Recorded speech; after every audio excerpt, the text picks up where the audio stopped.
Hello, lovers and leaders. Welcome to another time with me, Dr. Sarah, your industrial organizational psychologist. So, once again, I have another real world story experience from a nursing assistant now, the healthcare industry. Some of you are from the healthcare industry. Let me know in the comment section. So this is again from our buddies, who are fellow colleagues that post their experience on glassdoor.com. And no, I'm not getting sponsored by glassdoor.com, but hello, glassdoor.com. So I just want to get into this situation from a nursing assistant that posted. And some of you nurses out there, are going to really resonate with this. But sidebar, I remember years ago, in my 20s, I actually interned in an ICU with nurses, and they were really lovely, wonderful, except, one that I can tell, there's a hazing thing that goes with some nurses. And I've worked with nurses before, more of a, corporate office style. And there's a lot of literature out there of a lot of disruptive, destructive behavior that occurs amongst nursing professionals. There's like a hierarchical issue that happens. There's like a pecking order. Yeah, some nurses will tell you they've actually gone through stress. And like I've said, I have worked directly with nurses in a type of corporate setting. And yeah, there is a hazing thing and clicky thing that happens amongst nurses. But other than that, I've worked with nurses that are wonderful, lovely, good-hearted people. But okay, let's get into the story, shall we? Okay, let's get into the story. So our friend out there, a nursing assistant, this is what they posted, okay? I have been in a role for over 3 years. And since day one, I have dealt with such a toxic work environment. So the work environment in itself, she's reporting, is toxic, okay? Let me know if you are resonating with this so far and you're a nurse or a nursing assistant or something similar to that, okay? And then the person goes on and says, it's centered around one toxic coworker.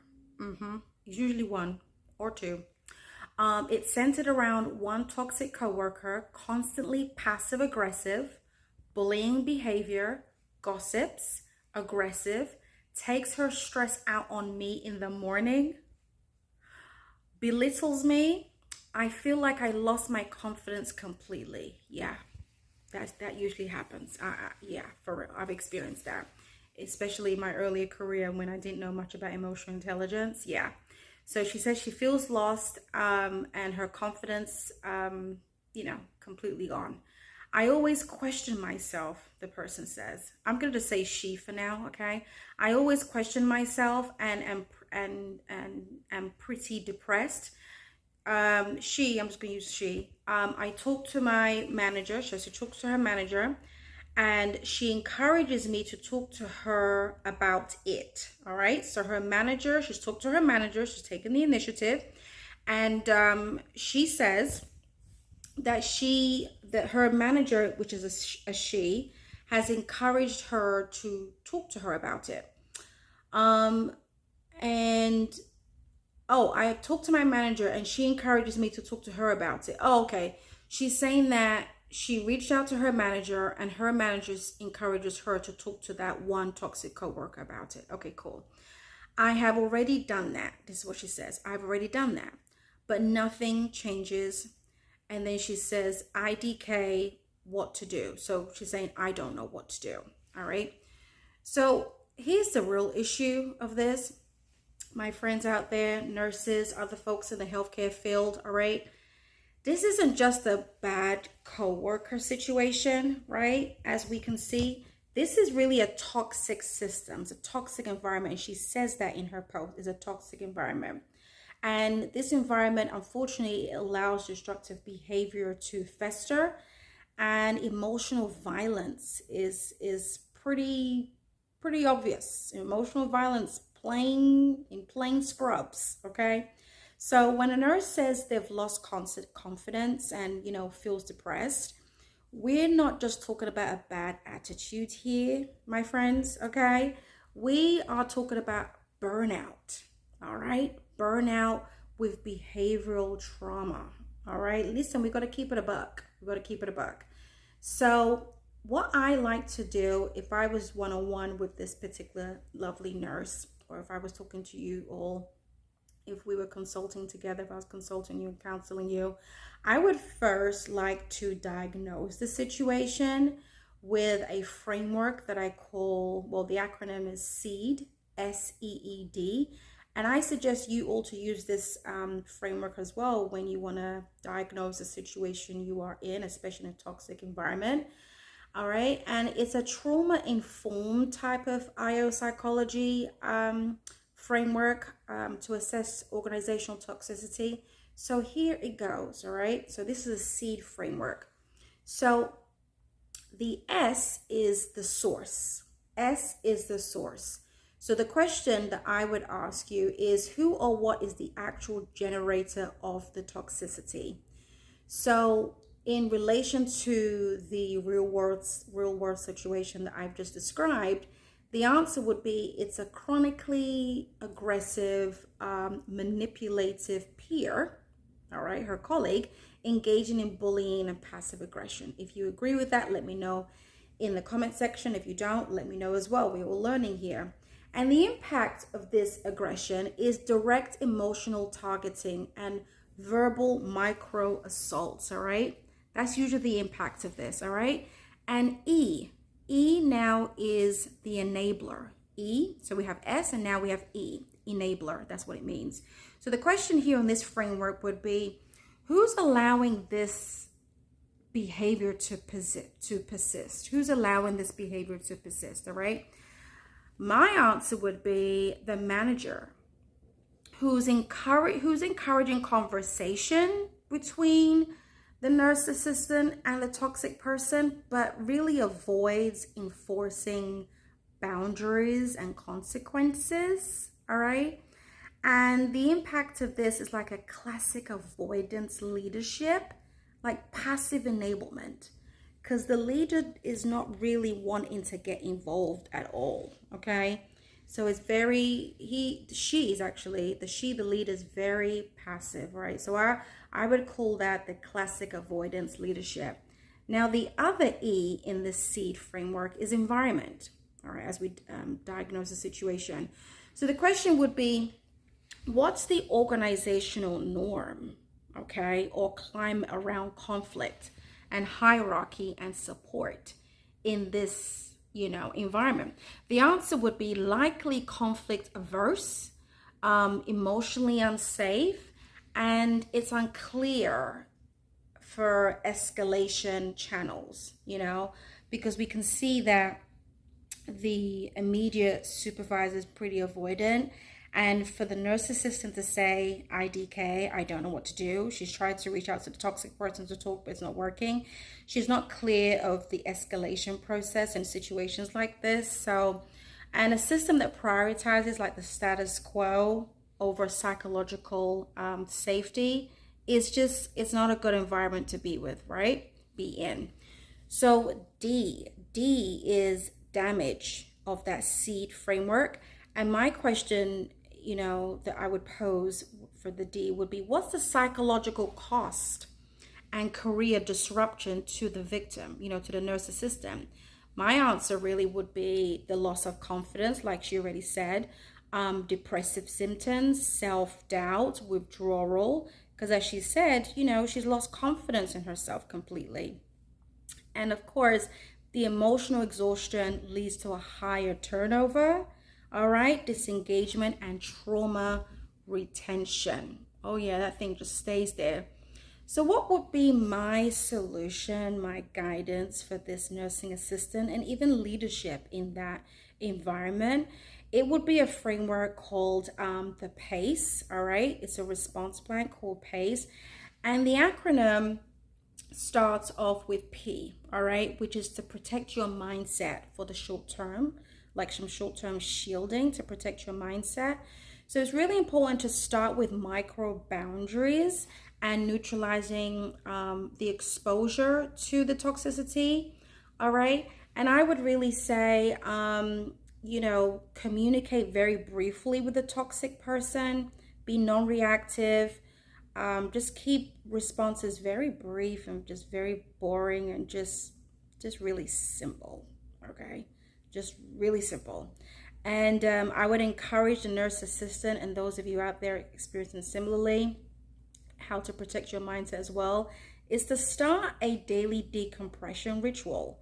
So this daily decompression ritual helps the nervous system to be grounded, and you can also do some voice journaling too. Like on this like on my iPhone, for example, you can use that. Is it the dictaphone on the notes app? You can always journal by just speaking into the microphone.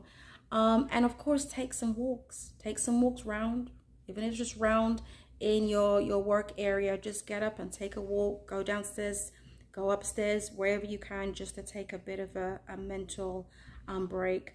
And there's some things called like toxicity trackers. All right, it's really important to download the toxicity tracker so you can document all the aggressive encounters.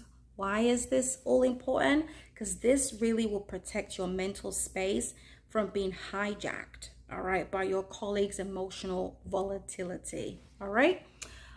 So A as part of the PACE acronym framework.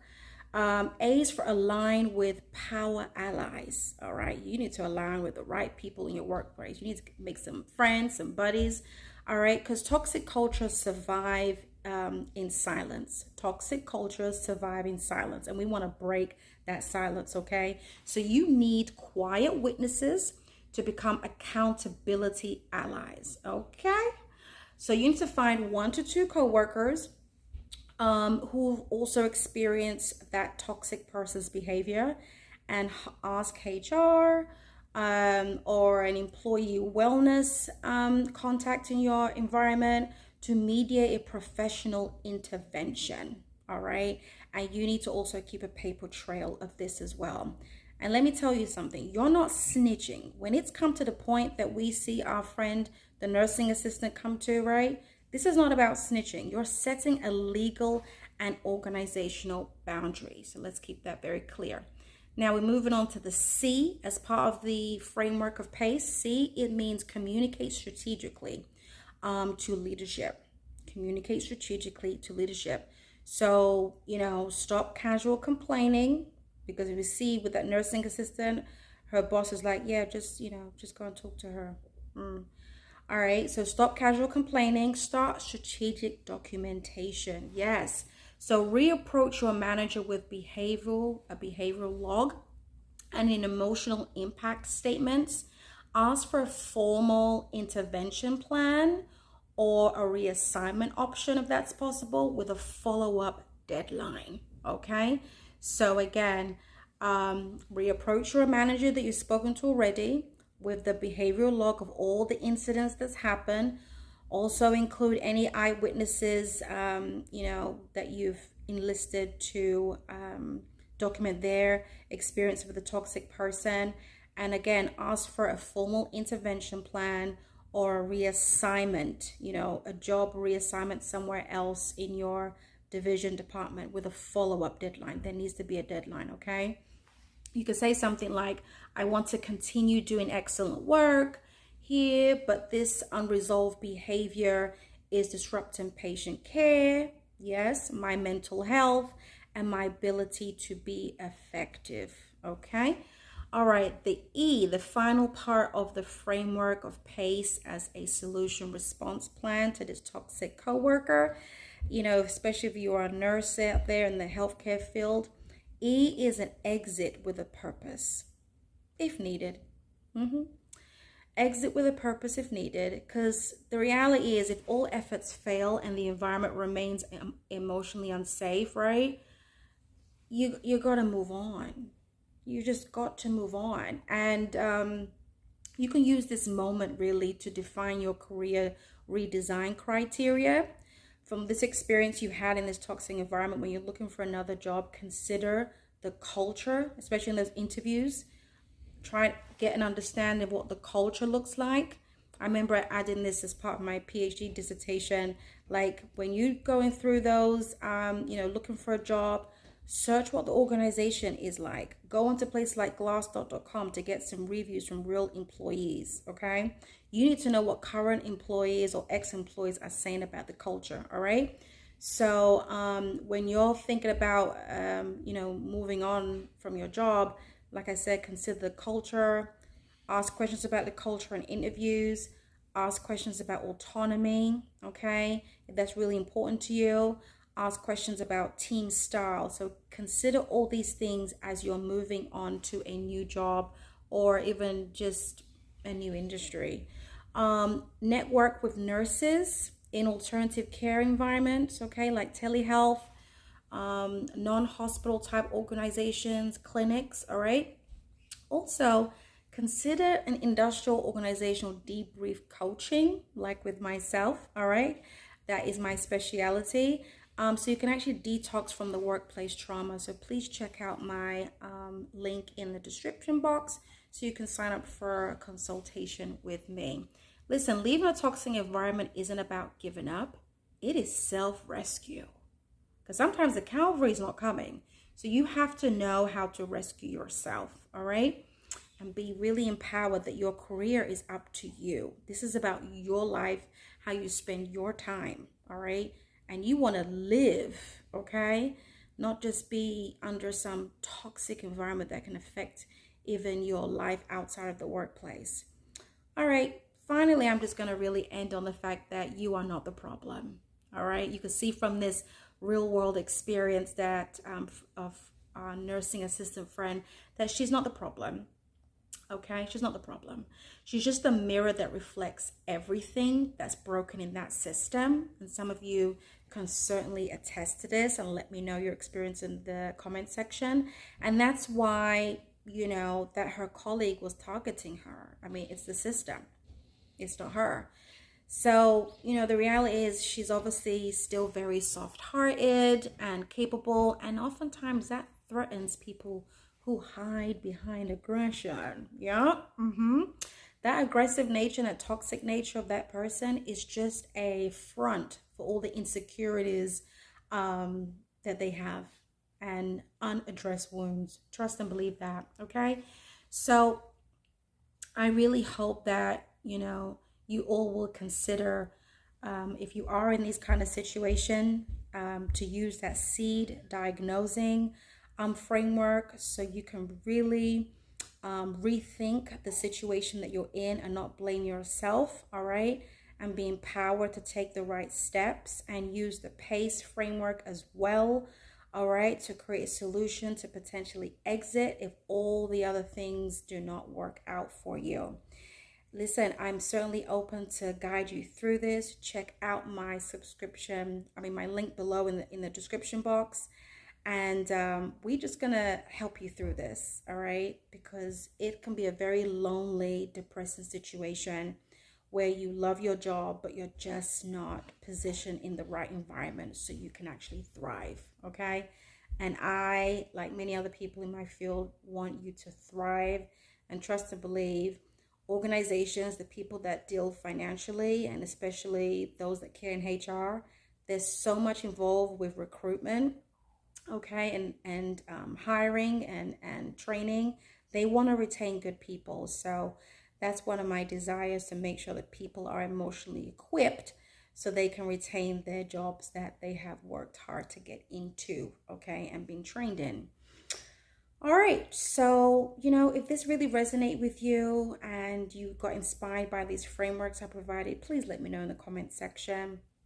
And before you head out, remember to give me a like, all right? This really helps me and gives me an idea of what you guys are needing out there. And don't forget to subscribe if you haven't already, because you don't want to miss any videos like this. And feel free to share with your colleagues and your friends. Until next time, stay blessed. Bye.